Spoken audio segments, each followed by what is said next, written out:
जगातील महान वैज्ञानिक, माजी राष्ट्रपती, missile man, Bharat Ratna doctor APJ Abdul Kalam Saheb यांच्या निधनानंतर दैनिक लोकमतला एक बातमी प्रकाशित झाली होती. अग्निपंख विसावले.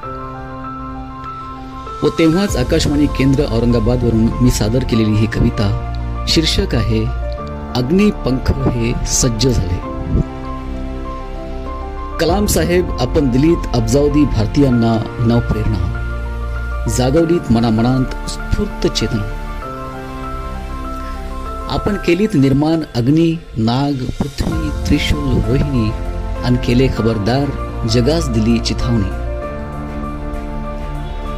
आपला दुर्दम्य आत्मविश्वास, प्रगतीचा एकच ध्यास, तुमच्या विचारांत खरंच यश हमखास. आत्मविश्वासासारखी दैवी शक्ती नसते जगात, हे पटवणी चेतवली न विचार सुमने युंकात.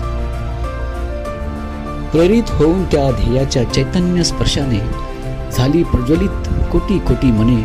आपण आदर्श तमाम तरुणाईचे, आपण शिल्पकार आधुनिक भारताचे. आपले विचार दीपस्तंभासारखे नेहमीच प्रेरित मार्गदर्शित करतील. आपण आहात हृदयात आमुच्या, जोवर अवकाशी हे तारे तळपतील. कोण म्हणतं अग्निपंख हे विसावले, प्रगतीची नवे शिखरे गाठण्या, भारताला महासत्ता बनविण्या. अग्निपंख तर सज्ज झाले, अग्निपंख आता सज्ज झाले.